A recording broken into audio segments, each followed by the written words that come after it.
May I have your attention, please? Worship will be starting in 1 minute. Please take this opportunity to prepare your hearts for worship and to be seated. And don't forget to put your cell phones on silent.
Sunday, GCF Antipolo. Good morning. Yes, magandang umaga. It truly is a beautiful and blessed morning. What a joy to see all of you today. I'm thankful you're here. What a blessing to come together as one family in Christ. Are you glad to be worshiping God today? Yes. Amen. Look at someone near you, give them your warm smile and say, I'm happy to worship with you. Go ahead.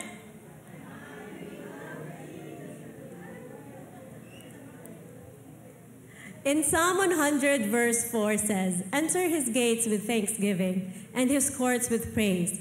Give thanks to him and praise his name. This verse reminds us to come before God with a thankful heart. As we begin our service, let's take a moment to set aside any distractions or worries and fix our hearts and minds on Him. My prayer is that as we worship today, we won't just receive blessings, but more importantly, we'll encounter God in a real and personal way. And in that encounter, may He shape our hearts to be more like Christ. As we all know, today is a special day, not just because it's Sunday, but because it's Mother's Day.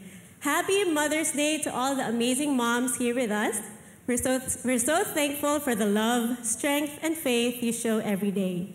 Whether you are a mom, a lola, a spiritual mom, or someone who's been like a mom, you are a huge blessing to all of us.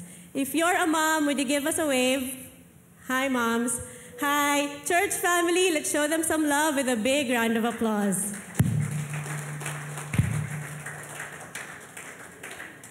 Thank you. Now, I'd love to share a bit about who we are. GCF Antipolo is a Bible-believing Christian church.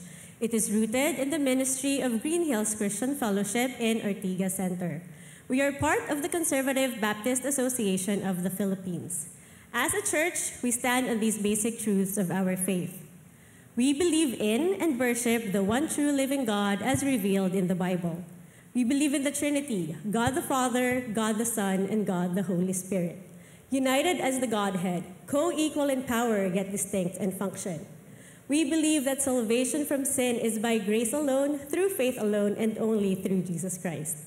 We believe that the Bible is the sole authority for our faith and for living a godly life. We believe that making disciples is our mission to be carried out personally, locally, and globally. This is why our mission statement is meaningful. Let's say it together: know Christ and make Him known. Our vision statement also speaks to our purpose. Ready? Begin. Growing Christ-like followers who impact their areas of influence through discipleship, leading to church planting.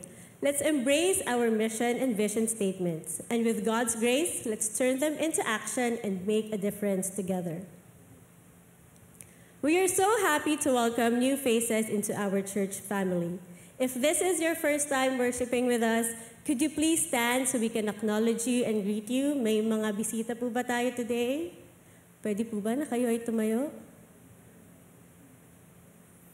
Alright. As part of GCF Antipolo, let's take the chance to reach out and invite those around us, our friends, neighbors, and community, to experience the hope and love we found in them.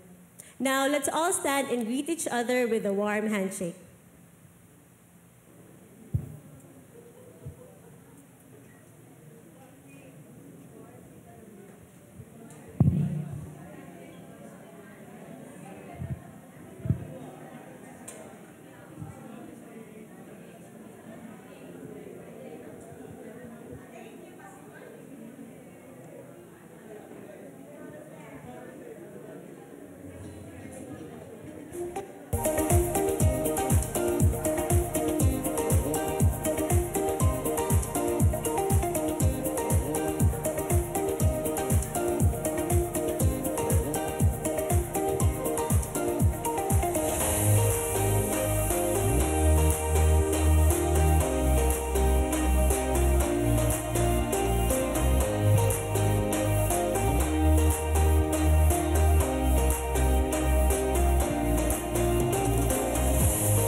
It's now time for the children to head to their Sunday school. Kids, you may now go to your class. May God bless you and guide our Sunday school ministry. Enjoy your time learning. As the kids head out, here are some important announcements. Calling all high school students, here's something exciting from GCF Center Youth Ministry. Youth Live is hosting a youth retreat titled My Life is Meant for More, happening June 9 to 11 at Rizal Recreation Center. It's going to be 3 days of diving into God's Word, passionate worship, and life-on-life discipleship, just like youth camps we've all loved in the past. This retreat is all about helping our youth grow deeper in their faith, especially with all the noise and distractions around them today. If you are an incoming grade 7 to a graduating senior high student, this is for you. Registration is open until May 18 and the fee is 2,500 pesos. You can sign up at gcf.link/youthretreat. If you have any questions or want to join us, just approach Pastor Japet after the service. Next, an important announcement for the members of our praise teams, Cornerstone, Lighthouse, Antiparar, Latreia, and Saleto. Please be advised that you'll be having a brief meeting right after the worship here in our worship hall. Your presence is essential. Please make sure to join.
As we continue to worship the Lord, it's now time to give to Him. Giving is a way we honor God by offering what He has entrusted to us and most significantly, surrendering our lives to Him. As His children, we joyfully respond to His call to be faithful stewards. We recognize that everything we have comes from Him, and part of our worship today is giving back in gratitude. Even in the midst of challenges, I encourage you to give in faith, trusting that Jehovah Jireh, the Lord who provides, will meet all our needs.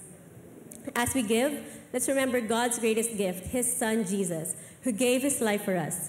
Let's give with thankful hearts, knowing God's power, presence, and provision at our work in our lives.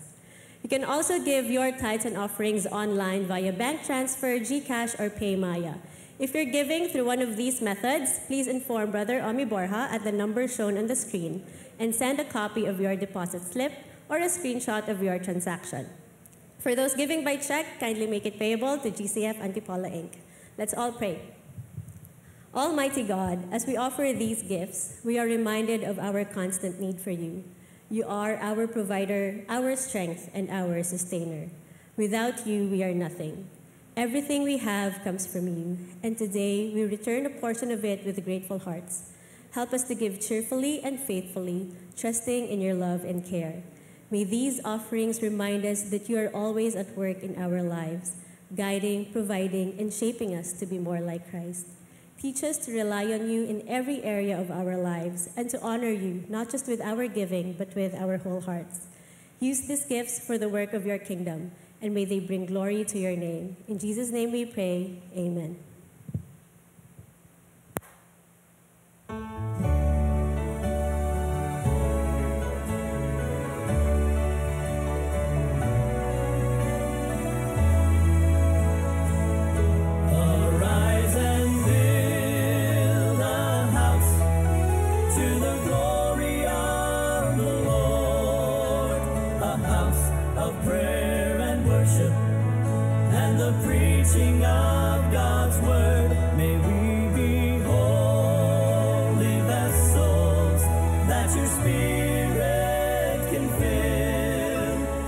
Sacrificial hearts of faith we will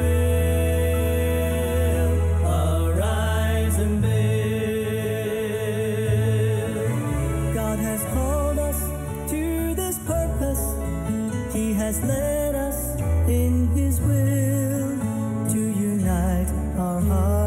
together this great purpose to fulfill, to build a house of worship, a place to magnify God's name, a place where faith is strengthened, souls are saved,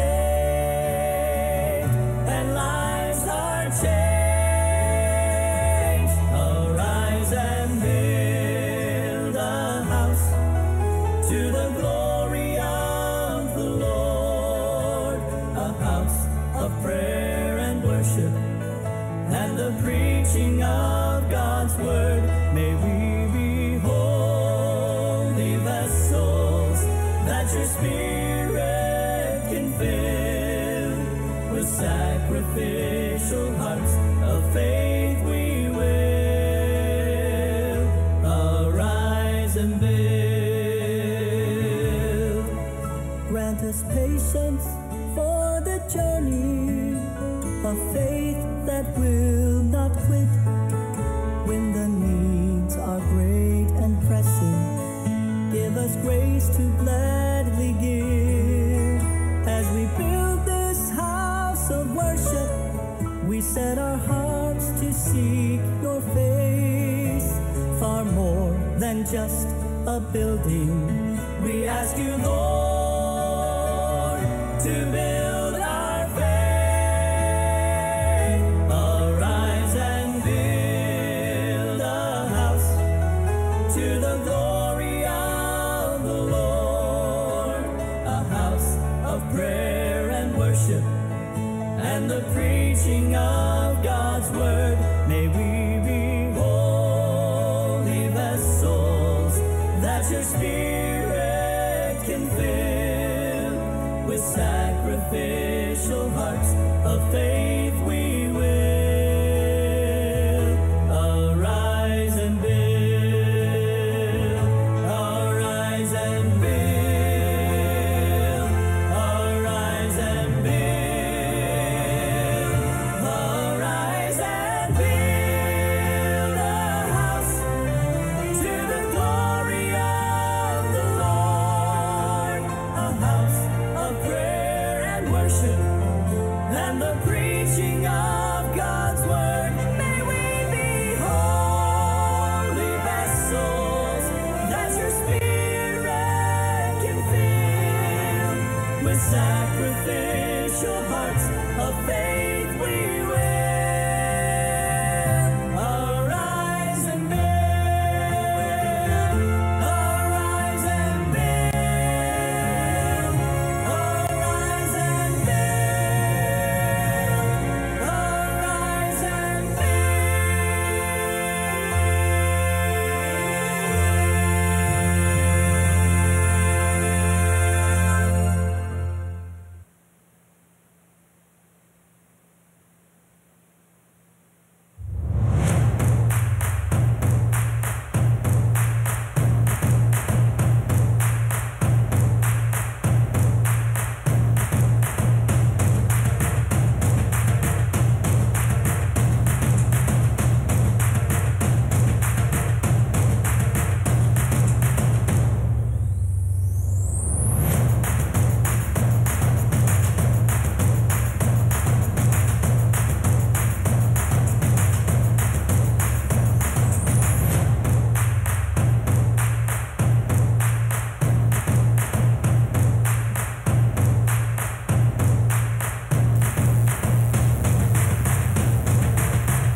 Let's all rise up, church, and let's start our praise and worship together.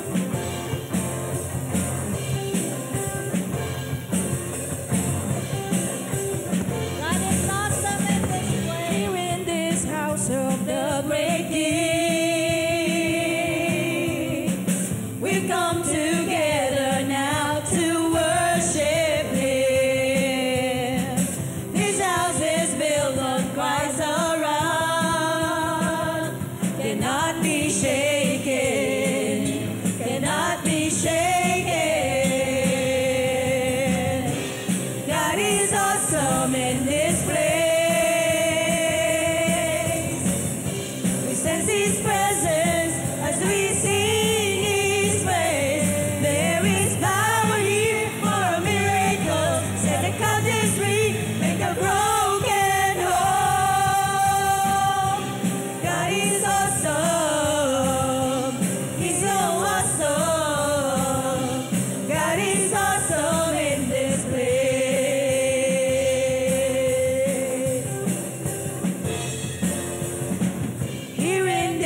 house of the great King.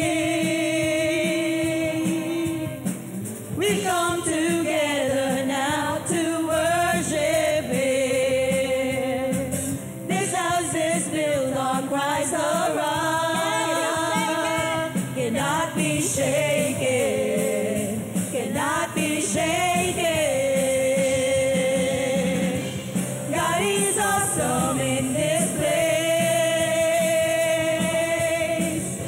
We sense His presence as we sing His praise. There is power here for a miracle. Set the captives free, make the broken whole. God is awesome. He's so awesome. God is awesome in this place. Come on, church, let's not sing.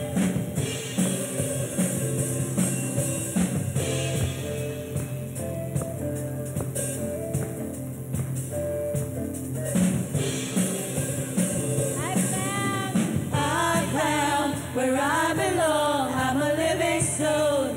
In this house I will grow. I found where I belong. I'm a living stone. In this house I will grow. I found where I belong. I'm a living stone. In this house I will grow. I found where I belong. I'm a living stone. In this house I will grow. There is power here for a miracle. Set the captives free and make the broken whole. God is awesome. He's so awesome. God is awesome. He's so awesome. God is awesome. He's so awesome. God is awesome in this place. Hallelujah, Lord.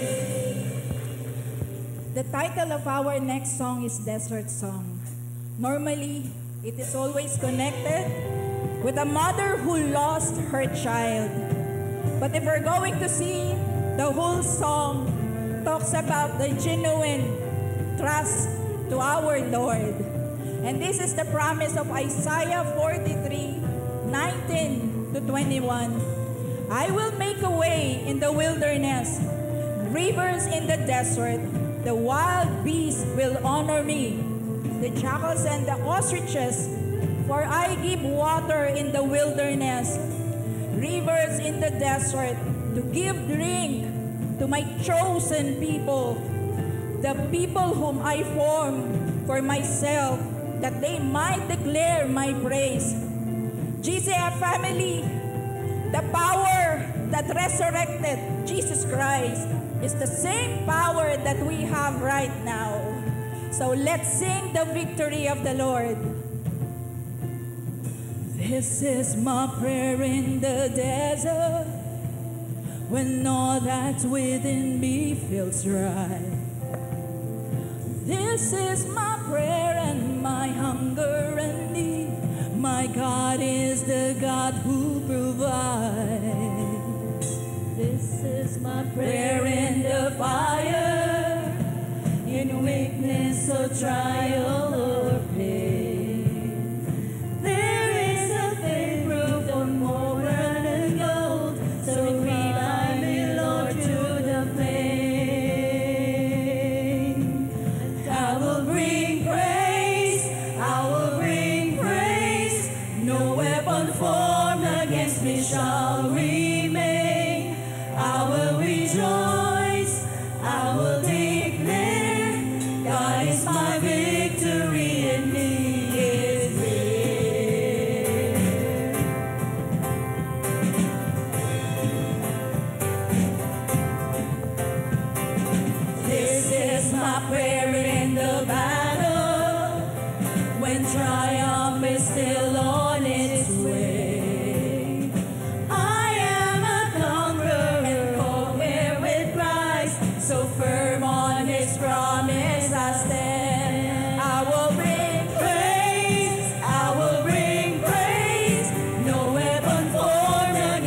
shall remain.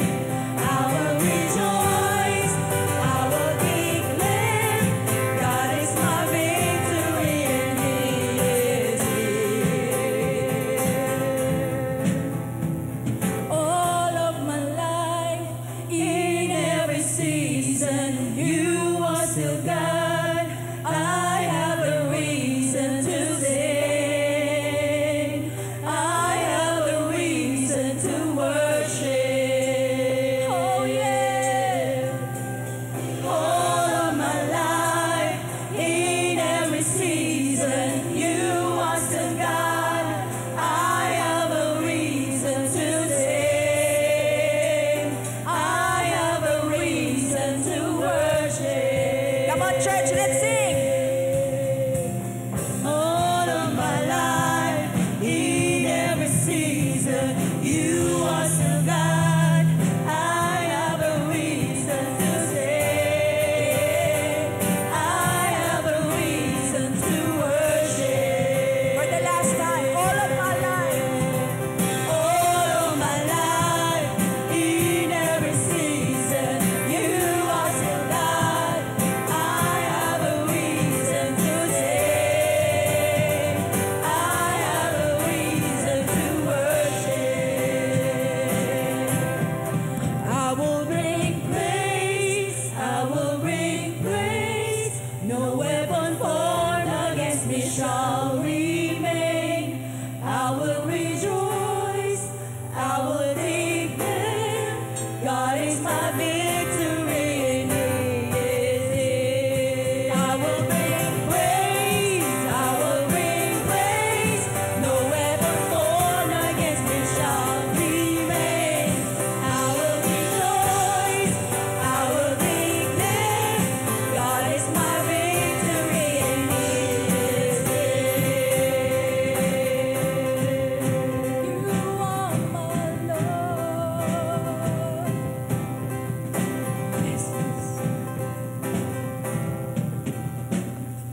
This is my prayer in the harvest, when favor and providence flow.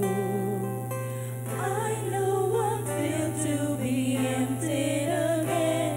The seed I receive, I will sow.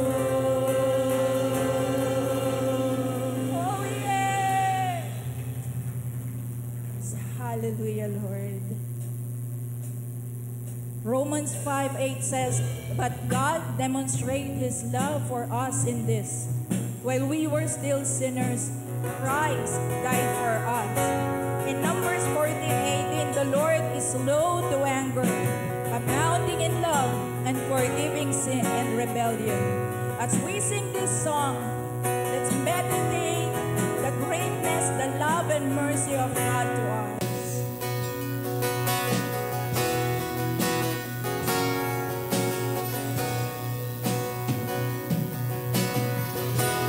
Oh, for love, for the gift, for only love could make a way. Oh, for love, the heavens cry. For love was crucified. Oh, how many times have I broken your heart? Still you forgive. If only I ask. Oh, how many times have you heard me pray?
Abba, Father, have your way. Though they know what they do, let the cross draw men to you, to you, to you, to you.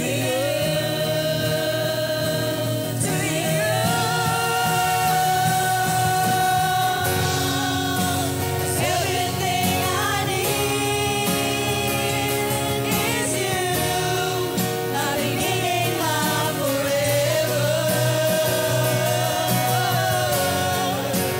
Everything I need is you, is you. Everything I need is you, my beginning, my forever. Everything I need is you, is you.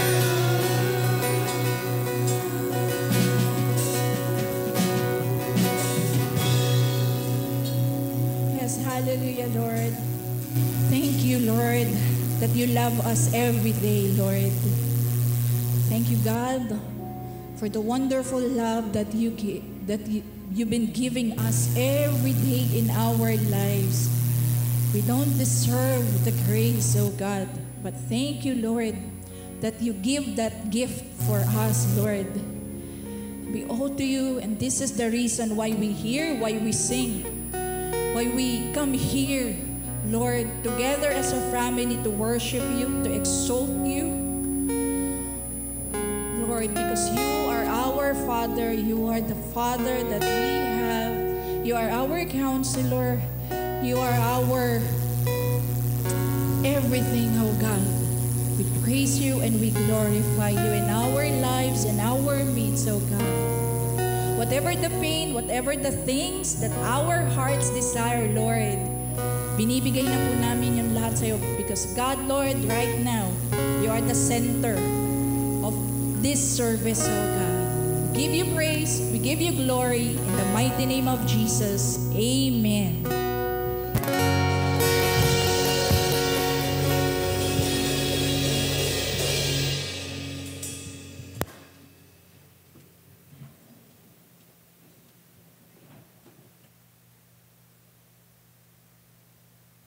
Thank you so much. Mic test. Mic test 1, 2, 3. Thank you so much, Peace, for leading the praise and worship this morning. It's Mother's Day, kaya sila po umakyat at nagpaawit po sa atin sa umagang ito. And to all the mothers that we have in our midst, Happy Mother's Day. Yan po. Mga asawang lalaki, mga anak, lalaki o babae, i-treat ninyo mamaya ang inyong mga nanay. Okay? Ang inyong asawang babae, i-treat po ninyo. Especially ang ating ending po, na ending ng ating message is about cake. Magbigay po kayo ng cake. Anyway, magandang umaga po sa kanilang lahat at welcome po sa ating pananambahan dito po sa GCF Antipolo here in WCC. Now, sa ating message po this morning, in our 2025 sermon series theme, that is growing strong and healthy in our journey, no? In our journey of faith, of course, in our Christian journey. Last Sunday, we kick off yung ating pong bagong mini series, which is entitled Growing Amid Tough Times. Growing Amid Tough Times. And this is based on the exposition of James chapter 1, verses 1 to 27. And this mini-series, now I'd like to tell you in advance that this will run from May until the month of June. Okay? Pastor Jeff, paano naman please sa mga electric fan? Okay. Last Sunday as well, we considered yung ating pong first topic sa mini-series na ito, and that is defeating daily difficulties. And by the way, the topic defeating daily difficulties based on James chapter 1 verses 1 and 2, dalawang verses lang po. Last Sunday, ito po ay tatlong bahagi. May tatlo po itong bahagi. And so, ito po yung pangalawang bahagi. But just a sort of a review, last Sunday, we learned that in defeating daily difficulties, we are to expect trials to be key part of the Christian journey.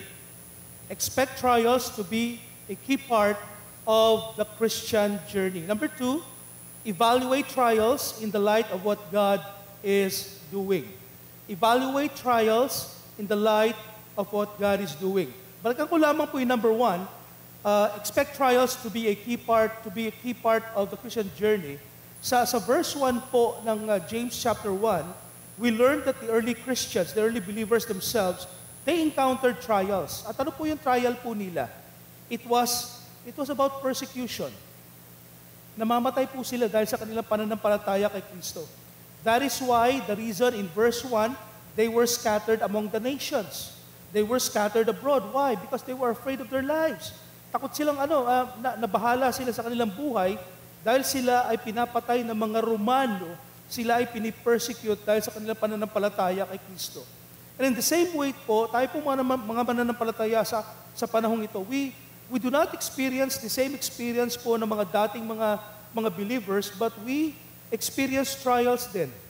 We experience difficulties, no? May kanya-kanya lang tayong mga tawag dito, difficulties and trials na sinusuong sa ating buhay. But we encounter them. At yun po ay bahagi po ng ating pong pamumuhay bilang Kristiyano. In fact, itong mga trials pong ito, itong mga pagsubok na ito sa buhay po natin, we said that they are not accidents. Rather, God allows them to come our way because there is a divine purpose. May divine purpose ang Panginoon. That is not to destroy us. That is not to dampen our spirit, but to develop us into a person that God wants us to be. Number 2, evaluate trials in the light of what God is doing. Verse 2 po ang ginamit po natin dyan. We learned that the early believers were exhorted to consider trials as a source of real joy. Sabi niya, count it all joy. Pwede ba tayong magalak sa gitna ng ating pagsubok? Yes. Because when trials, sabi ni Apostol Pablo, ay ni James, no?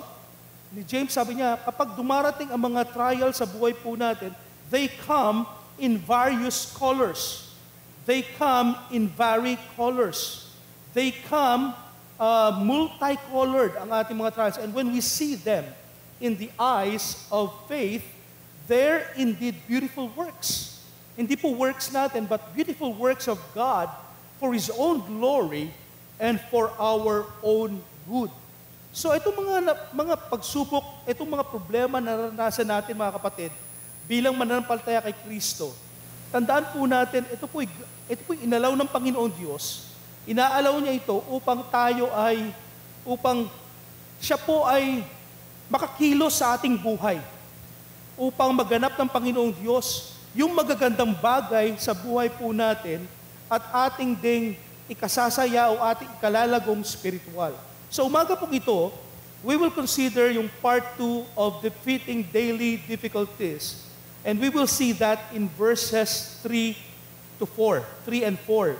Dalawang talata lang din po. Now, how are we going to defeat our daily difficulties according to verses 3 and 4? Now, verses 3 and 4, hindi po natin babasahin, gives us the idea that we are to encourage ourselves. Now, we are to encourage, not just expect, not just evaluate, but the word is encourage ourselves with the truth that trials are for our good. That trials are for our good. We can find strength, mga kapatid, in the light of trials that are coming our way. And we can learn that we can learn the truth that they are for our own good. You see, we got to find strength. And the only way that we could find strength is not in the blessings of God. We can be encouraged by the blessings of God. Yes, but pagka puro blessings, as I've said, hindi po tayo lalakas. So kailangan po natin ng mga problema, kailangan po natin ng mga hamon, kailangan natin ng mga pagsubok sa buhay. Okay? Because these trials will shape us to become better people of God. You will become a better Christian. You will become a better minister. You will become a better ministry volunteer, a praise and worship leader, an usher, Sunday school teacher. You will become a better father. You will become a better mother. You will become a better employee. You will become a better friend. No? Dahil sa mga pagsubok na ito na magbabago sa ating buhay. Ang sabi po ng verses 3 and 4, because you know that the testing of your faith develops perseverance. Okay, in the King James pala, perseverance ang ginamit. In the New International, in the King James ang ginamit is patience. Okay? Perseverance, verse 4, must finish its work so that you may be mature and complete, not lacking anything. We must continue to understand, mga kapatid, that our journey of faith will never be exempted in experiencing trials and difficulties. Kung inakala po natin na tayo ay Kristiyano na at puro blessings na lang po at wala na tayong pagdadaanan ng problema, nagkakamali po tayo. Bakit hindi po tayo exempted? Because Christian life, even God Himself, even the Lord Jesus Christ, did not promise a problem-free life. Tama po ba? Ang Biblia, hindi ka pinangakuan. Si God, Jesus Christ, hindi tayo pinangakuan na pag tayo ay nanampalataya sa Kanya, naglingkod tayo sa Kanya ng tapat, hindi na tayo makakaranas ng mga pagsubok sa buhay. You will discover that the more you are getting faithful to God, that the more you serve God, the more pa nga minsan nagkakaroon ng mga pagsubok sa buhay. You remember Job? Si Job, faithful sa Panginoon Diyos. Naglilingkod sa Panginoon, but God allowed him to go through severe difficulties sa kanyang buhay.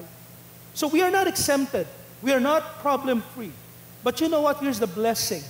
We can manage them. We can turn them for our victories. Because trials are not against us. No? It is for our good. Therefore, with that in mind, sa umaga pong ito, I want you to learn that when we go through these life difficulties and life challenges, meron pong divine purpose ang Panginoon, and that is not to destroy us, but to develop us into something that is beautiful for His glory and for His honor and for our own good. Amen? So, when we face life's difficulties and challenges, harapin po natin sila. Harapin po natin ang mga pagsubok na ito. I-welcome natin sila sa ating pong buhay. Pwede po ba yun? I-welcome natin sila. Huwag natin silang, eto na naman. Huwag po. I-welcome po natin sila. Talunin po natin sila. Let's face them. Let's defeat them. And let's arm ourselves with God's wonderful purpose and wonderful truth. Ano yung truth na yun? The trial shape us for good. Trial shape us for good. Here in verses 3 and 4, we can find the early church, the early believers, being exhorted and encouraged by James, to learn the results, of trial sa kanilang buhay. Nasabi niya rito, may mga positibo na mga bagay na mangyayari sa buhay mo dahil ikaw ay sinusubok ng Panginoong Diyos. Lalo na pag ito ay napagtagumpayan mo. Una, in verse 3a, sabi ng verse 3a, because you know that the testing of your faith. Maganda po itong phrase na ito. Now, life's challenges, una po, life's challenges purge our faith or cleanse our faith for God's purpose. Life's challenges purge our faith for God's purpose. Pag napagtagumpayan po natin ang mga pagsubok sa buhay, mga kapatid, isi-serve niya yung layunin ng Panginoong Diyos. Because you know, sabi ni James, you know, alam nila. Ibig sabihin, this is a well-known fact. Okay? Because you know that the testing of your faith. Now, when we think of God's purpose, we think of positive results, right? Ayaw natin, o hindi natin naiisip pagka pinag-usapan ng layunin ng Panginoong Diyos na merong negatibong bagay. We believe that we will all end well when we think of God's purposes or God's purpose sa buhay po natin. And that everything will be for our good. Even when negative circumstances surround us, we believe in the parameters of God's purpose, we will all end well. Look at the word testing. Because you know that the testing, okay? The word testing there gives us the idea of the word trying or the word purging. So we can translate, because you know that the purging of your faith or that the trying of your faith, okay? It means trying or purging to be strengthened or to be approved. To be strengthened and to be approved. So when trials and difficulties come our way, we can truly have the certainty, we can truly say na talagang trials work for us. Trials are not against us. No? Because yung kanyang purpose ay napakaganda po sa buhay natin. Always remember this. God has called us to salvation. Tama po ba? At nung tinawag tayo ng Panginoong Diyos sa kanyang kaligtasan, ano po ang elemento, spiritual element na ginawa po natin? We placed our faith, ang ating pananampalataya, in the person of Christ, in the works, in the finished work of the Lord Jesus Christ on the cross. Naligtas po tayo dahil sa pananampalataya. After salvation, we were commanded again. Okay, we were commanded. And we are expected to live our Christian life by what? By, the Bible says, the just shall live by faith. So by faith, salvation, by faith, Christian life, by faith. Ang katanungan po sa umagang ito, how many of us here can say, Pastor, I am living my Christian life, I am living my daily life by faith in the Lord Jesus Christ. Sabi ni Pablo, I am crucified with Christ. Nevertheless, I live. Yet not I, but Christ liveth in me. No? And by faith, I live my life in the Son of God who loves me and gave Himself for me. By faith, mga kapatid, importante na mamuhay tayo na mayroong pananampalataya. Masaya man o hindi masaya ang buhay, manampalataya tayo sa Panginoon. Ipamuhay natin pananampalataya. But you know what? Here's the reality. Even as we pursue that kind of living by faith, hindi po nangangahulugan na wala pong pagsubok. In fact, God allows trials and difficulties as we continue to live by faith sa Panginoon. Why? Ano kaya ang dahilan ng Panginoong Diyos? May purpose siya. Ano yung purpose niya? So that our faith in Him will increase. So that our faith in Him will grow deeper. No? Will be stronger. So that we'll be able to live yung life na yan by faith. And grow in our faith. And also grow for His glory. And when we do that, mga kapatid, we serve God's purpose. Kasi yun ang kalooban ng Panginoong Diyos. Yun ang layunin ng Panginoong Diyos sa buhay natin. Hindi lang tayo tumanggap sa Kanya, mamuhay tayo na may pananampalataya, mamuhay tayo ayon sa Kanyang kalooban. So umagang ito, the first lesson, the first principle that I would like us to learn is this. God allows life's challenges to purge our faith so that it may grow stronger and deeper. So that our faith in the Lord Jesus Christ as it is being purged, may grow stronger and deeper. Ang katanungan po, sa dami na po ng mga pagsubok na ating pong pinagdaanan sa buhay po natin bilang mga Kristiyano, kamusta po ang ating paglago kay Kristo? Kamusta po ang ating pananampalataya sa Kanya? Namumuhay po ba tayo na may pananampalataya sa Diyos? Lumalakas po ba? Lumalalim po ba? Mas nakikilala po ba natin ang Panginoong Diyos sa mga pinagdaanan natin, sa mga hamon ng ating buhay? I remember when God called si Abraham. Alam niyo po ba na sa Genesis, ito yung napakahaba ng binigay na chapters ni Moses kay Abraham just to let us know kung paano siya namuhay nang mayroong pananampalataya sa Diyos. You see, when God called Abraham to live by faith, Abraham seriously lived his life by faith, kay Yahweh. Pero, still, he was put into a test. God tested him. Why?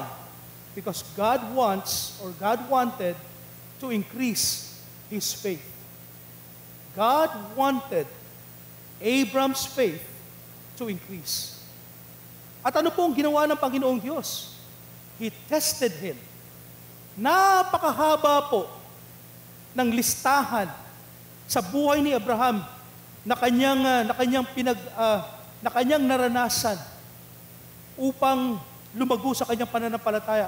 He's the only guy in the Bible na ni-record halos lahat. Hindi naman po siguro, halos lahat ng kanyang mga pagsubok sa buhay. He got separated from the people close to him. Terah, his father, died. Abraham was convinced that he had to bring his father with him to the promised land. But when they reached Haran, tumigil po sila ron. But sad to say, pagtigil nila, napahaba yung kanilang pagtigil sa lugar na yon, and his father died doon sa lugar na yon. Hindi niya na nasama ang kanyang mahal na ama doon sa promised land. When they reached the promised land, it was a period of famine. That was another test. And so, Abraham decided to go down sa Egypt. Pagdating sa Egypt, another test. Ito namang test na to ay patungkol sa kanyang asawa na si Sarah, na napakaganda nung panahon na yon.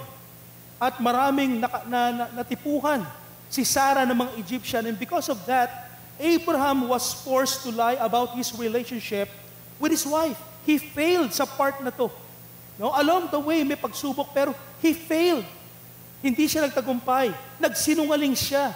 Ang sabi niya sa mga Ehipto, yung kanyang asawang babae ay kanyang half-sister.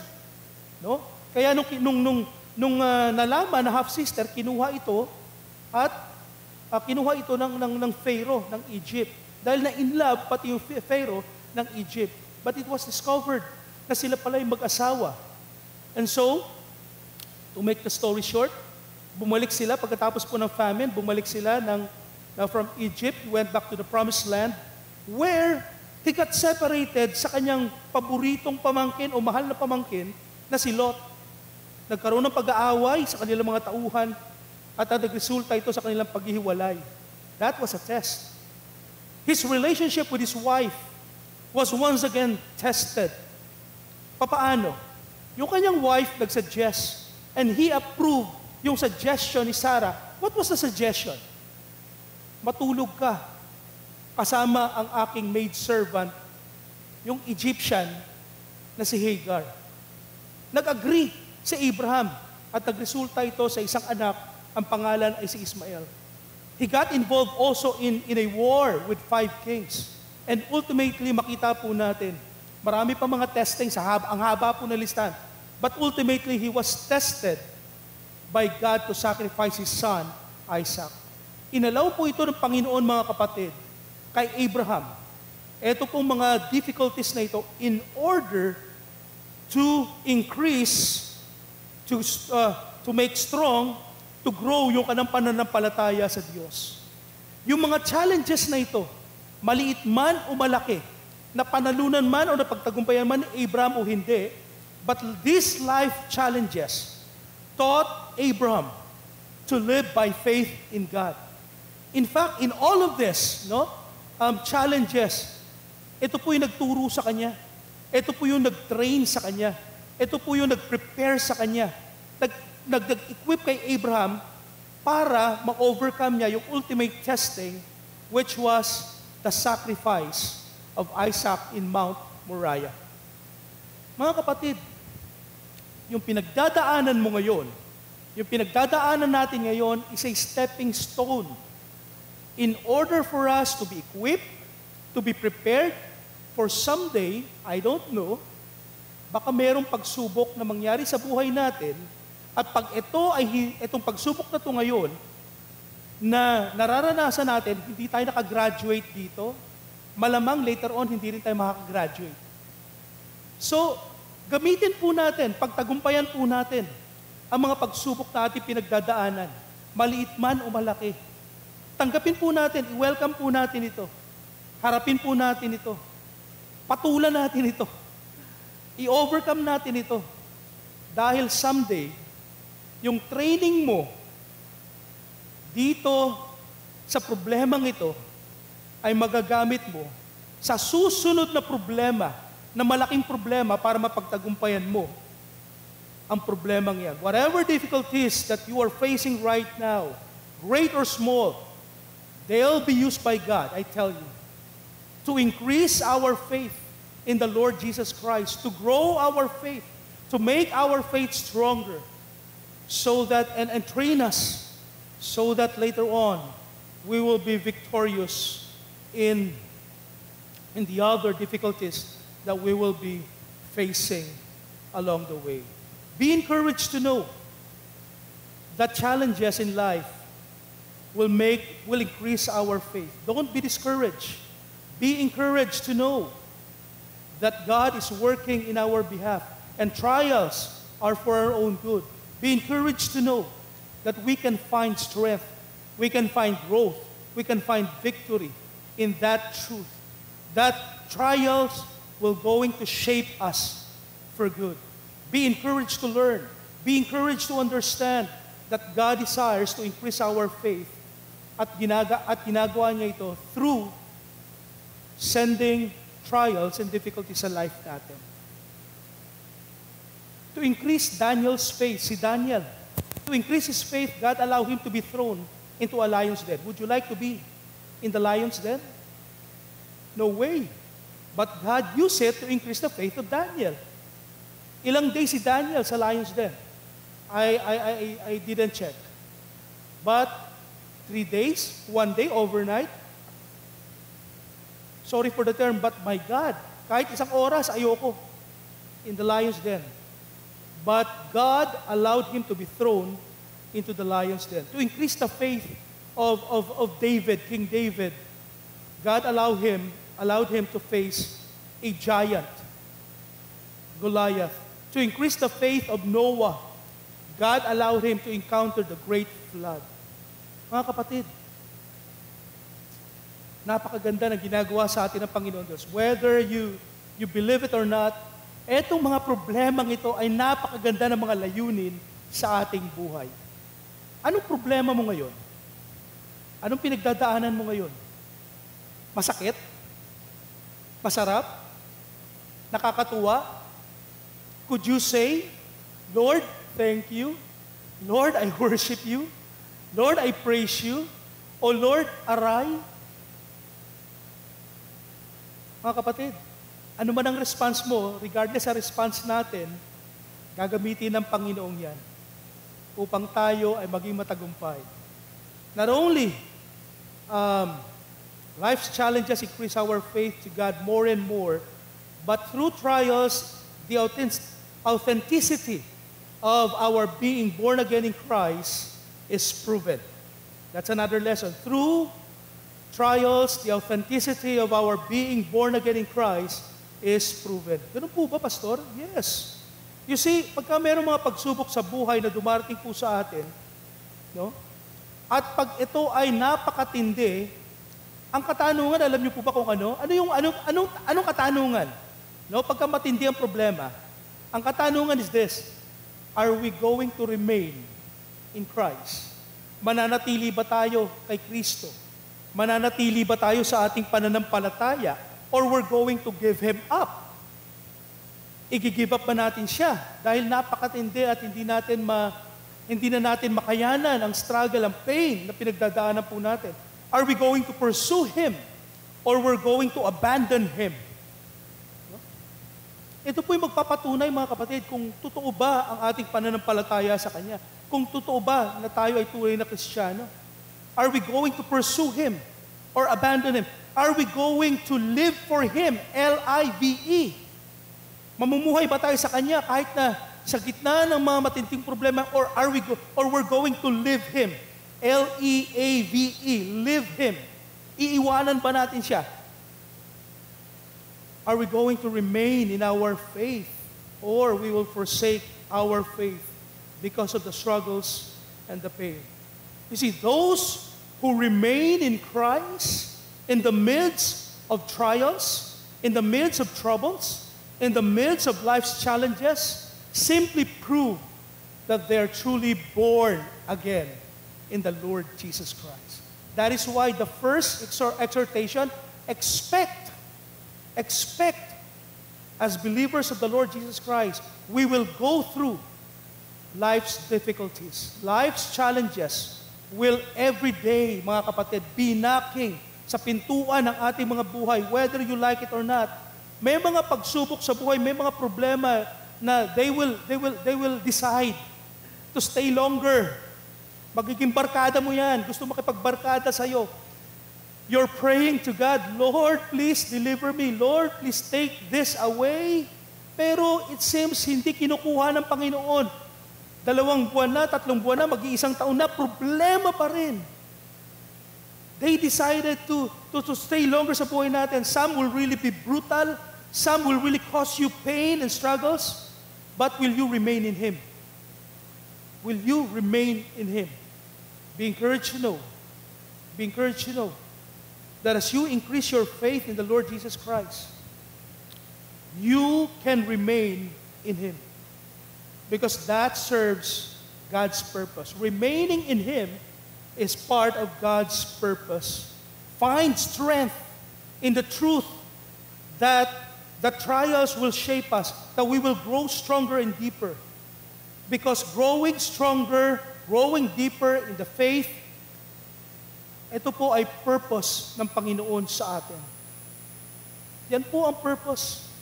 And so, pinipurge ng mga pagsubok yung ating pong pananampalataya upang tayo ay maging matibay, maging malalim, para tayo ay magtagumpay. And even that victory, yan po ay purpose ng Panginoon. Kung di man tayo maging victorious, mga kapatid, sa ilang mga pagsubok sa ating buhay, let's keep on going. Let's remain in the Lord Jesus Christ. Let's remain in our faith. Magpatuloy lamang po tayo. In verse 3b, develops perseverance. Develops perseverance. What is this perseverance? The word perseverance is translated in the New King James and in the New King James Version, even in the NASB, New American Standard, as patience. Okay? Patience. Develops perseverance. This is my point. Life's challenges progress our patience to perseverance. Okay? Hindi lamang po pasensya, pero meron po tayong pagpapatuloy. In fact, hindi lamang perseverance po madidevelop po dito, kundi yung ating pong endurance. No? Endurance and perseverance. No? Ang sinasabi rito ni Apostol Pablo, hayaan natin, no? Harapin natin ang pagsubok ng ating pong buhay, no? Bilang mga mananampalataya, dahil ito ang susubok ng ating pananampalataya, at huwag tayong malungkot kasi tutulungan tayo ng Panginoong Diyos because yung pagsubok na yan, no, will develop our patience. Or will develop our patience will develop our patience. May patience na po tayo, pero mag-proceed po siya higher into perseverance. Then our patience progresses to perseverance, and even we will have endurance. Alam niyo po, sabi po ni James, no, na when we come across of trials, it comes, no, they come in varicolor. They come in any form. Marami po sila. Marami pong uri ng mga pagsubok, and certainly aayawan natin. Aayawan natin sila. Kasi lalong-lalo na pag hindi natin sila titignan sa mata ng pananampalataya, we will not desire to go through them again and again. They will cause us so much struggles and so much pain. We will struggle to the point that we will give up. Because we will not escape them. Araw-araw merong mga darating na pagsubok. No, at gaya nga po na sinabi ko, some do not finish immediately and they stay longer. They stay longer. 1 buwan, 2 buwan, 5 buwan, 1 taon, may 2 taon pa. Hindi ko alam kung kailan sila alis. But they will not finish immediately. They linger for a long time. But when we overcome them, when we pass through them victoriously, we became a very beautiful product for His glory. Ibig pong sabihin, nagaganap yung kalooban ng Panginoon sa buhay natin. And we became a person that God wants us to be. We become more patient, no? Sa ating pong buhay. I remember the song, He's Still Working on Me. It was a song I learned not from my previous church before I came to seminary, but I learned that sa BBSI, sa seminary, na He's still working on me to make me what I ought to be. It took Him just a week to make the moon and the stars, the sun, basta may mga planeta, Jupiter and Mars, something like that. But He's still working on me. Mga kapatid, even up to now, kahit po pastor, kahit po volunteer, elders or deacon, or ahead na kayo or advanced na kayo sa age, matagal na kayo sa pananampalataya, mga kapatid, tayo po, sa buhay po natin, patuloy pa rin pong kumikilos ang Panginoon. Huwag po nating awatin ang pagkilos ng Panginoon sa buhay po natin. Hayaan po natin na ang Panginoon ay kumilos sa buhay po natin. It doesn't mean matagal na tayo sa pananampalataya, Lord, okay na ako. Wala ka nang dapat gawin sa buhay ko. Okay na ako, malago na ako sa pananampalataya. No. Let's realize and understand, mga kapatid, that God is still working in our behalf. That God is doing something na ma-benefit natin. And when God works, ito lang po ang challenge. It's not joyful. It's painful sometimes, or a lot of times. Painful. Pag painful po, mga kapatid, we need patience. Tama po ba? Magkaroon tayo ng mahabang pasensya sa Panginoon. Ano yung mahabang pasensya? Long suffering. Another term perhaps for long suffering is perseverance. No? Iakyat pa po natin. Let's endure. No, makikita po natin yung word na endure in verse 12. That those who endure trials, no, will be given the crown of the crown of life or the crown of righteousness, something like that. Mga kapatid, we need to be patient with God while He is doing something, while He is working in our behalf. When you want to have a 24 carats gold, kailangan, sabi ng proseso, kailangan mahiwala yung ore or coal from the gold. Paano po? Paano yung process? Ihiwalay ba ito? Kailangan ng microscope at dadahan-dahaning ihiwala yung uling, yung coal, no, yung itim na part from the gold? No, hindi po ganun. Ang process is through fire.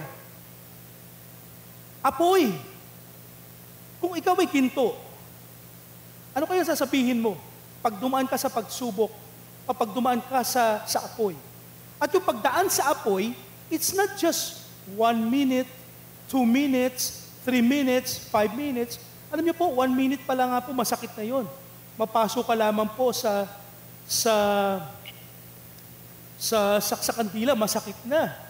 I remember yung mga kalalakihan ay nag-barbecue, abang tawag doon sa may mahabang yung leaf ng saging, tapos mahabang, daming kanin, ang daming pagkain, nakakatuwang tignan. No? Ano yung tawag doon? Tapos sabay-sabay kami kumakain, nakatayo, mayroong mga nakaupo, pero isang, walang plato yun, anong tawag doon? Alam nyo pala, mag-boodle fight tayo. Alam nyo, bago po kami nag-boodle fight, si Brother Gene, meron siyang dalang parang kudradong, parang box, pero metal box. Yun po doon po kami nag-barbecue. Napakainit po noon. Alam niyo po ba, napaso po ako doon. Kasi akala ko, grabe pala mag-create ng apoy at ng heat, no? Walang 5 minutes, luto yung barbecue. Walang 5 minutes, luto yung luto yung tilapia. Kaso nga lang, may dugo-dugo pa. Pero luto. Mga kapatid, my point here is this: when the process is done, you will certainly have a very expensive gold. You cannot go to the market and sell yung uling, no, yung itim na yan, with the gold inside. At sabi mo, ito gold. No, hindi pipili niyan. Kailangan yung gold, in order to be 24 carats gold, has to go through the process. At yung process is through the fire. Through the fire. At ganun po katindi, mga kapatid, ang ating pong pwedeng pagdaanan. And in the same way, when we pass the test, the fire of difficulties, victoriously, we become 24 carats gold. Alam nyo, yun yung desire ng Panginoon sa buhay po natin, na maging best tayo sa Kanya. Maging best believer tayo, maging best Christians tayo, maging best leaders tayo, maging best father tayo, maging best mother tayo, maging best tayo para sa Kanya. Hindi lang po tayo maging good, but tayo po ay maging excellent para sa Kanya. And in order to achieve that, God has to send trials and difficulties sa ating pong buhay. And this demands patience. Patience is a good character trait to possess and exercise. We need patience to be upgraded, na maging perseverance, na maging endurance. Why? Endurance is the God-given ability to keep going in the face of hardship. No? God-given ability. Pag walang endurance, mga kapatid, suko na tayo. Panginoon, surrender na po ako. Ayoko na maging mananampalataya. Ayoko na maging Kristiyano. Kasi akala ko ang Kristiyano wala nang problema. Akala ko ang Kristiyano is a playground.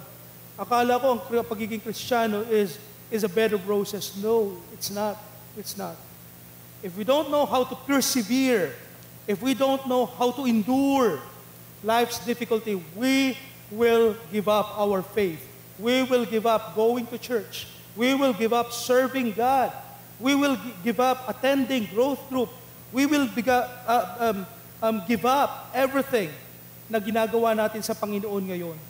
I remember when Jesus was arrested in the Garden of Gethsemane, si Peter ay naging bayani. Gusto niya maging bayani, and he defended the Lord Jesus Christ.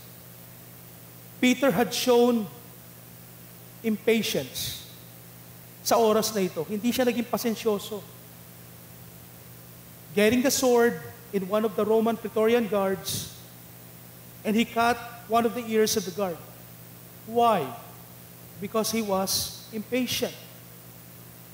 Peter also lacked endurance, also lacked perseverance, as he and the rest of the disciples were going through yung challenge of losing their leader kasi mamamatay na si Jesus Christ, he was about to be crucified on the cross. Peter denied the Lord Jesus Christ 3 times and went hiding. And kasi walang pagpapatuloy. Alam mo, ang desisyon ni Peter, instead na i-pursue niya yung kanyang pananampalataya sa Panginoon, instead na i-pursue niya yung mga teachings ni Jesus Christ, Peter decided to return or to go back to fishing. Ayaw niya na magpatuloy. Nagpatuloy lamang siya when he encountered the Lord Jesus Christ once again. Realizing that Jesus died, Peter decided to return back or return to fishing. Peter lost the ability to keep on going.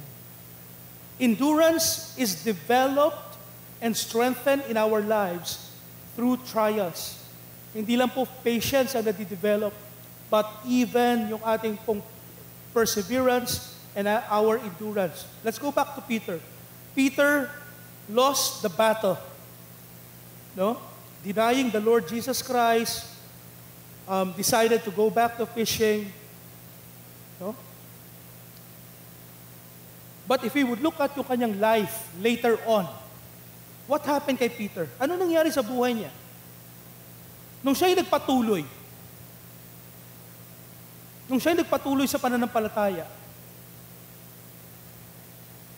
mga kapatid, napalakas ang pananampalataya ni Pedro. Nagpatuloy siya. In fact, when James was arrested and killed by the sword, it was the start of the persecution, and Peter was also arrested, but Peter did not give up. Peter persevered. Peter endured.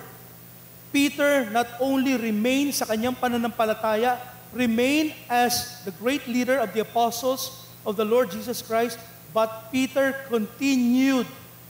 Yung kanyang pagiging leader continued sa pananampalataya until later on, a lot of churches were established through the ministry of Peter and even through his partnership with the church in Jerusalem. Peter became a very important leader in the church of Jerusalem. I remember when Paul and Barnabas had a problem in Antioch. Anong ginawa ni Paul at ni Barnabas nung nagkaroon sila ng problema? They went to Jerusalem. Why? Kasi nandun yung mga apostles. And the apostle that was mentioned in Acts chapter 15, it was Peter who was leading the council in Jerusalem. Okay? And helped Paul and Barnabas to resolve the issue in Antioch. Mga kapatid, that's how patience, perseverance, na-upgrade sa perseverance and endurance would help us sa ating pananampalataya at sa ating kilos bilang mananampalataya. Endurance in the midst of life's challenges help us persevere so we do not miss the blessings God has prepared for us. A lot of us do not receive the blessings of God because we are impatient with God. A lot of us are not being blessed by God kasi nagmamadali tayo. Hindi tayo nagpapatuloy, hindi tayo nag-i-endure, hindi tayo pasensyoso sa Panginoon. Moses failed to endure, no? Witnessing the hardship of his people. Di po ba? Killing an Egyptian. As a result, God taught him the lesson of patience, endurance, and perseverance for 40 years in the wilderness. Doon nakapagtiis siya. No, sa pagkilos ng Panginoon Diyos. Imagine mo, wilderness. Ano ka, prinsipe ka? Ngayon, naninirahan ka sa wilderness kasama ang mga tao na hindi mo kilala, kasama ang mga hayop, no, na inaalagaan mo. Abraham even failed as well to endure. He knew God's prophecy. He knew God's promise. He knew God's covenant sa kanya at kay Sarah. But he failed. Why? He listened and agreed sa kanyang asawang babae na si Sarah, sa suggestion ni Sarah, that is to take Hagar, no, as a wife. As a result, Abraham brought great sorrow into his house. Ang nakakalungkot pa, even up to now, mga kapatid, Israel and Arab nation are still in conflict. Don't you think merong issue na nanggaling doon sa disobedience, sa walang endurance ni Abraham? Dahil hindi siya nagpatuloy? Bakit Arab and Israel? Kasi yung una niyang anak, si Ishmael, the father of Arab nation. And then Isaac, the father of Israel, the nation of Israel. But you know what? There is one person in the Bible, greatest example, well, it was the Lord Jesus Christ. A man who victoriously endured even the suffering on the cross. As God, Jesus Christ could have chosen another way. Jesus Christ could have done it in a way where he can save his life. Pero Jesus Christ did not do that, did not make a decision to go against the Father's will, but he endured the cross, persevere to fulfill the Father's will. As a result, Jesus Christ was glorified by the Father, and we who believe in Jesus Christ, we were redeemed. Amen? Because Jesus Christ endured. Jesus Christ endured even the suffering of the cross. Let's finish this message. Verse 4. Life's challenges produce perfection that leads to Christ-likeness. Life's challenges produce perfection that leads to Christ-likeness. Ano sabi ng verse 4? Perseverance must finish its work. Ano yung work ng perseverance? So that you may be mature and complete. What is this? Not lacking anything. This is spiritual maturity. This is Christian growth. This is Christ-likeness.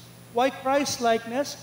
Because during life's difficulties, a lot of character traits, no, that is imputed to us by the Holy Spirit, but the fruit of the Spirit, no, ay nadidevelop po yan kapag tayo po ay dumadaan sa mga pagsubok sa buhay. Lalong-lalo na yung character ng endurance. Do wala yan sa Christ-like, sa fruit of the Spirit, no? But there is perseverance there. There is patience there. God uses life's challenges to form Christ-like characters in us. God uses life's challenges to form Christ-like characters in us. As we endure hardship and persevere through it, something beautiful is taking place. Mga kapatid, believe this. Merong nangyayaring maganda kapag tayo ay dumadaan sa mga pagsubok. Hindi lang natin makita kasi iba ang tingin natin sa mga pagsubok sa buhay. Hindi natin sila makita sa mata ng pananampalataya. But I want you to know that there is something beautiful that is taking place while we're going through hardships in life. God is working in our behalf. He's molding us in the person that He wants us to be. He's changing us. Pinabago tayo ng Panginoon. He's transforming us. He's making the best version of us. We learn to be, as I've said, we learn and we learn to be a better believer of the Lord Jesus Christ. Nagiging mabuti tayong mga mananampalataya. Mabuti naman dapat ang mananampalataya. Pero mayroong mga mananampalataya, mga kapatid, na salbahe. No? Salbahe sa kapwa mananampalataya, salbahe sa hindi mananampalataya. Pero kapag tayo ay mananampalataya at nababago tayo ng mga pagsubok sa buhay, nagiging mabuti po tayo. We develop kindness, we develop goodness, we develop love, and we show that when we take the opportunity to tell people about the Lord Jesus Christ. We become better parents. We become better parents. We become better fathers and mothers. Happy Mother's Day once again. we become better mothers, we become better employee, we become a better friend, ministry volunteer, etc. Name it. Yun po yung ginagawa ng Panginoon Diyos sa buhay natin for us to become a better person, a better believer of the Lord Jesus Christ, a better person that He wants us to be. I don't have the picture in the PowerPoint, but I believe you know what a sculpture is. Yung parang statue, no? Statue siya. Usually, ang inaano niyang, ang image ay yung mga statue sa Rome, no? Yung mga Roman statue, no? Etong sculpture na to is a work of art. No, is a work of art. It is a masterpiece. It is an obra maestra. And itong sculpture na to is a very, very expensive work of art. Before it became a masterpiece, the hard material, now usually stone or rock, had to be hammered, chiseled, cut. For finishing, it has to be applied with different sizes of sandpaper. Di po ba? Para ma-smoothen yung mga rough edges and to make it shiny. No, ganun ang ginagawa para maging obra maestra yung statue na yan, yung sculpture na yan. If only that hard material, that rock, that stone could speak while being hammered and being chiseled, being smoothened by sandpaper, ano kaya ang sasabihin ng statue ito? Napakasarap namang lihain, napakasarap namang bambuhin ng martilyo. Hindi po. Pero at the end of the day, pag natapos na yung art na yan, it's a masterpiece. It's an obra maestra. That is why it is very important that we know how to endure. We know how to persevere, mga kapatid. Kasi mayroong pagbabambo, mayroong pag-chisel, mayroong pagsa-sandpaper, mayroong pagkakat na nangyayari sa ating buhay kapag tayo ay dumadaan sa mga pagsubok. Sino sa atin dito, I told you a while ago, mag-entay sa cake. Sino sa inyo rito gusto kumain ng cake? Taas ang kamay. Yan. Ako, yung mga hindi nagtaas, may diabetes yan. Kidding aside. Ano yung paborito nyong cake? Ano yung paborito nyong cake? Yan, ang dami naglalabasan. Ito po yung Mother's Day, mga kapatid. Pwede po bang i-treat ninyo ang inyong mga nanay, ang inyong asawa na babae? No, pakainin niyo po sila ng cake. No? Pero i-share naman ng mga nanay yan. Alam niyo po ba kung anong ingredients para makabuo ng isang cake? Someone said, in order to produce cake, you need to have the following: flour, harina, kailangan din ng sugar, ba? Eggs. Kinuha ko po ito sa Google. No? Butter or oil, no? May fat din yung cake. Meron din siyang liquid, actually, milk and buttermilk, no? Leavening agent, baking powder or baking soda. Daming ingredients, ano? Salt. Ba, may alat, hindi lang sugar, may salt pa. May flavorings din siya. Merong vanilla extract, etc. May chocolate, or optional add-in. Sabi dito, may fruits, no, dried, candied, or fresh. May nuts, cocoa powder, and other ingredients can be added for extra flavor or texture. Mga kapatid, napakasarap ng cake. My favorite is actually choco mousse. Yan, choco mousse. Hindi ko po sinasabi na pilan niyo ako kasi hindi naman ako mother eh. Okay? Pero yun po ang aking paborito. Pangalawa is Black Forest. Napakasasarap na cake. Sobrang sarap. Napakasarap pagkatapos ng isang sumptuous na dinner or lunch, no, for dessert. But you know what, mga kapatid? We can say, pag flour lang ang kinain mo, pag harina lang kinain mo, sabi mo, tapos kumuha ka ng isang spoon, no, ng harina at kinain mo yung harina. Sinubo mo yung harina, sabi mo, ang sarap naman ng cake. Could you say that? No, kasi arena lang yan. O sabihin na natin, itlog, ikaw igagamit ng sabihin natin 10 itlog. Inubos mo yung itlog.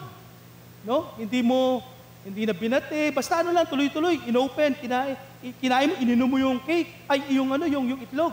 Could you say, ang sarap naman ng cake, ang sarap naman ng red velvet. Could you say that? Kahit kumain ka ng itlog lang kinain mo, pero sasabihin mo, cake na yon? Could you say, kumain ka ng asukal? Cake na yon? Could you say, kumain ka ng asin? Cake na yon? Hindi natin pwedeng sabihin kasi ingredients lang to. Ingredients.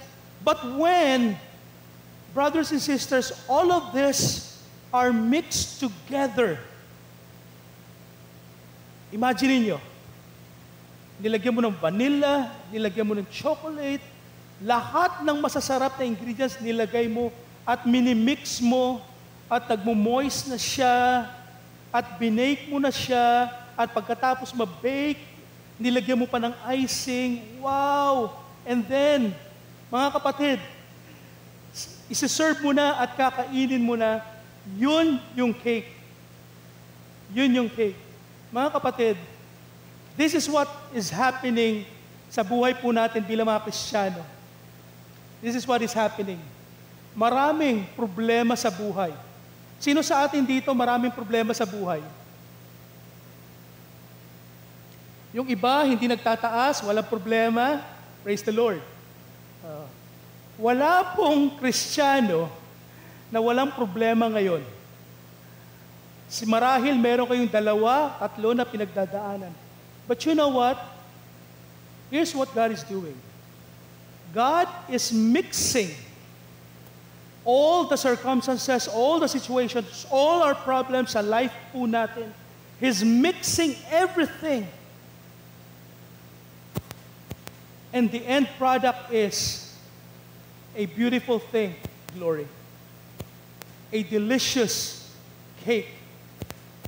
Ganyan po, let's welcome problems. Let's welcome mga hamon sa buhay. Let's welcome whatever difficulties that we will be having along the way, because God will be mixing those things, and the end product is this. It will be a beautiful thing. It will be a masterpiece. It will be an obra maestra for His glory. Life difficulties are truly hard, but be encouraged to learn that in God's hands, in God's work, they all work for our good. They will all shape us for good. Let's end this worship by asking all our mothers to please stand. Hindi na po ito illustration ng preaching, tapos na po yung preaching. All mothers, please stand.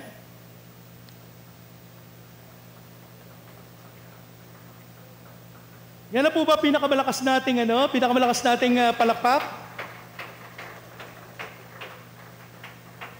Now, all mothers, please come to the front. Alin po kayo?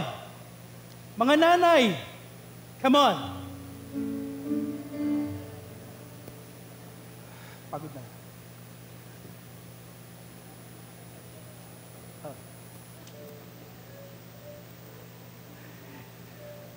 Yung mga babae pong ito po yung mga, wala po tayong cake na naihanda, pero sila po ang inyong bibigyan ng cake. No? Kung sino man po ang asawa at nanay ng mga ito, bigyan niyo po sila ng cake.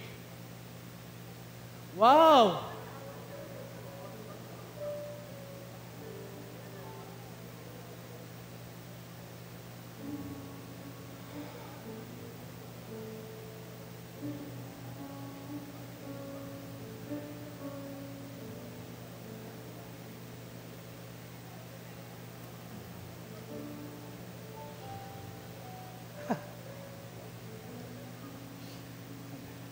And also we thank yung ating mga Sunday School kids. Ito po yung kanilang craft this morning sa kanilang Sunday School. Itago po natin yan, mga kapatid. Pinaghirapan po ng ating mga Sunday school yan.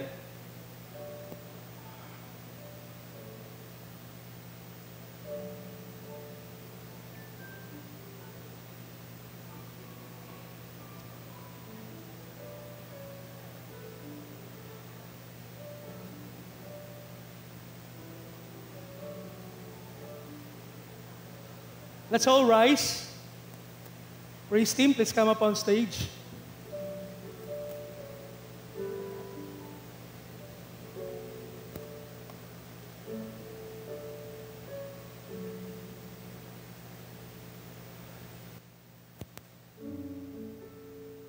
Before I pray, can we shout once again, Happy Day? One more time, louder please. For the last time, Happy Mother's Day. Palapakan po natin ang ating mga nanay.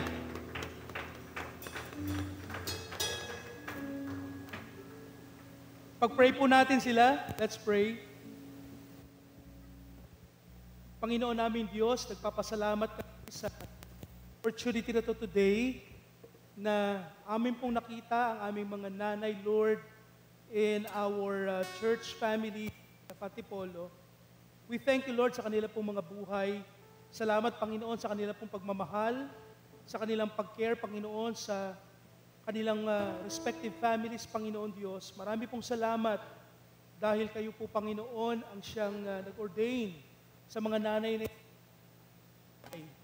ng kanilang mga respective families. Lord, salamat po na kayong nangunguna sa kanila, kayo nagbibigay, Panginoon, ng kalakasan sa panahon na sila po ay nanghihina. Sila, Panginoon, ay binibigyan mo ng encouragement at para sila ay magpatuloy, Panginoon, sa hindi lamang sa gawaing bahay, but Lord, above all, sa pag-aalaga po ng kanilang pamilya. Napakalaking bagay, Panginoon, na ang isang tahanan ay meron pong ina or nanay. Maraming salamat po, Panginoon Diyos, dahil ginagamit nyo rin sila, hindi lamang alagaan ang kanilang pamilya, especially kanilang mga anak, but Lord, ginagamit mo sila na maging example ng pananampalataya, Panginoong Diyos. Ang ilan sa mga nanay na narito po ngayon, Diyos, sa aming pong harapan, ay mga nanay na aktibong naglilingkod po sa inyo. Ang panalangin ko po, ang bawat nanay na meron kami sa GCF Antipolo, will truly get involved themselves, Lord, in serving you, not just consistently, but faithfully, Panginoong Diyos. They will seriously serve you, Lord, along with their children, along with their families, Panginoon, in your ministry. So, Lord, I pray for them. Continue to bless them and continue, Lord, to make them as our example, Lord, sa pananampalataya at sa paglilingkod, Panginoon. Lord, maraming salamat po sa inyong mga salita sa umaga pong ito. We thank you, Lord, that as Christians, we ought to expect trials, but Lord, you are encouraging us because there is a wonderful truth that we have found, Lord, sa inyong pong salita, that you are purging our faith so that we could serve your purpose, we could grow deeper, we could be strong, Lord, sa aming pong pananampalataya, and eventually, we can be victorious, Panginoon, in all the trials and sufferings that we are facing every day. We thank you, loving God, na you are allowing us, Lord, to go through trials and sufferings for us to become Christ-like. Salamat, Panginoon, dahil napakaganda ng layunin mo sa buhay po namin. Salamat, Lord, na hindi mo po basta-basta sinisend, Panginoon, ang mga pagsubok na ito. But you have a purpose, a divine purpose, Panginoon, a higher purpose, and that is to grow us spiritually, to increase our faith, to make our faith strong, and we grow deeper in our relationship with you. Lord, I pray that in every trial, in every suffering that we will go through in life, praying, Lord, na makilala ka pa po namin, mas lalo ka po namin makilala, Panginoon, because you're not just sending trials, Lord, just for the purpose of growing us, but Lord, above all, knowing you, that you are our God, who will never leave us nor forsake us. You will never abandon us, Lord. You will never hate us. You will continually love us. In fact, Lord, we continue to claim that no one can separate us from the love of our Lord and Savior Jesus Christ. Not even death, nor life, nor angels, nor principalities, even trials, Lord, and sufferings cannot separate us from your love. And we declare today, Lord, you deserve all the praise. You deserve all the glory. You deserve the majesty from your people. Now to him who is able to keep you from falling and present you faultless before his presence with exceeding joy. Only God, our Savior, his name is Jesus Christ, is the author, the finisher of our faith. Be all glory, majesty, dominion, and power, both now and forevermore. It is our prayer in Jesus' most precious name. Amen and amen.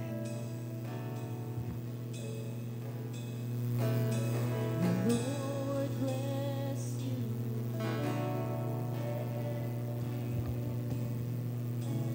Make his face shine upon, be gracious to you. The Lord turn his face towards you and give you peace.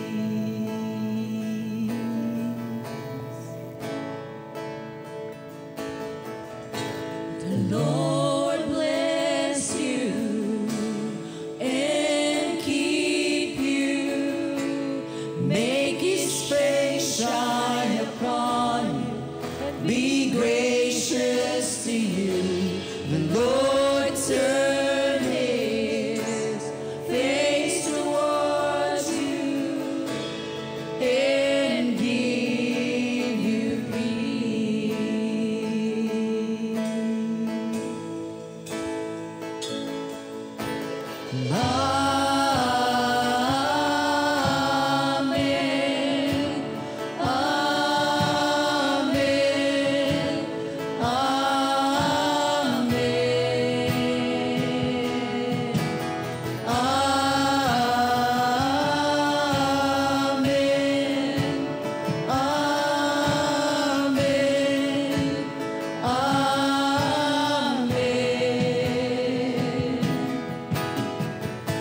The Lord bless you and keep you.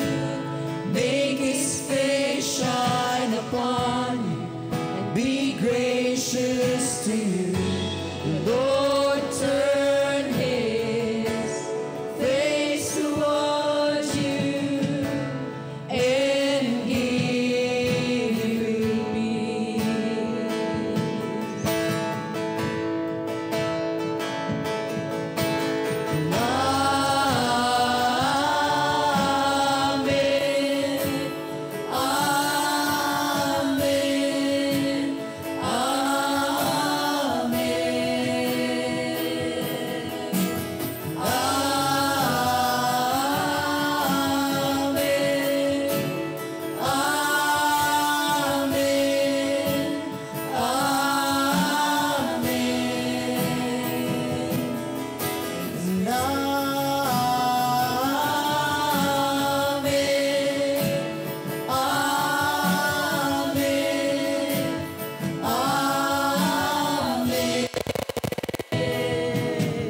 His favor be upon you and 1,000 generations, and your family, and your children, and the children, and the children. May his favor be upon you and 1,000 generations, and your family, and your children, and the children, and the children.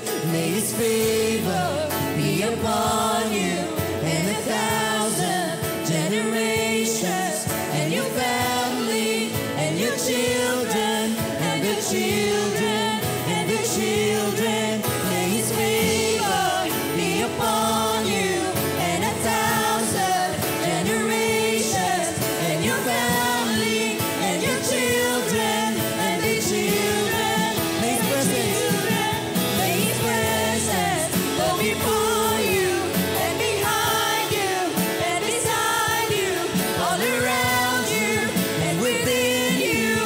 He is with you. He is with you in the morning, in the evening, and you're coming and you're going, and you're weeping and rejoicing. He is for you. He is for you. He is for you. He is for you. He is for you. He is for you. He is for you. He is for you. He is for you.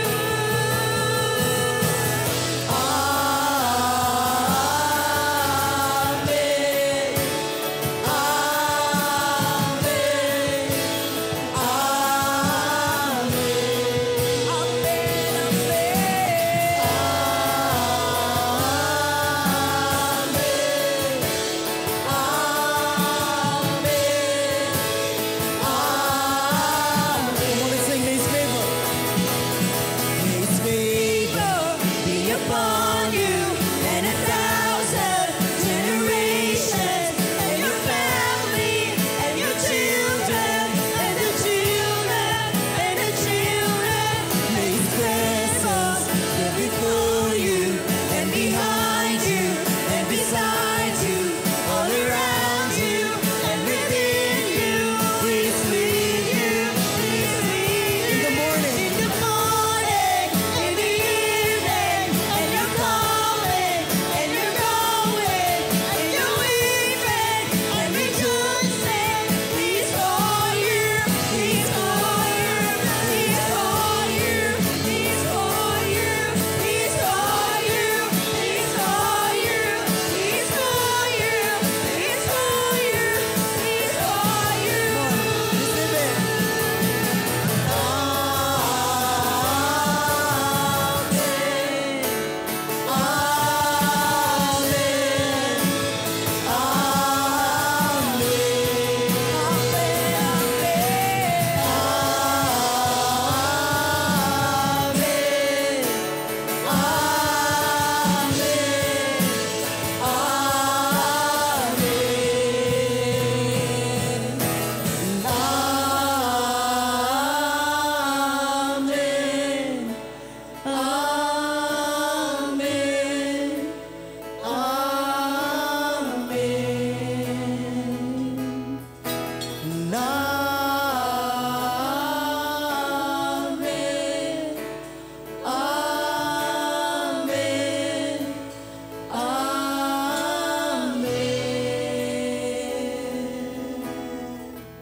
Yes, Lord God, we worship you, we magnify you, we lift your name up high. Maraming salamat po, and we bless your name, bless your people. In Jesus' name we pray. Amen and amen. Good morning, everyone. See you next Sunday.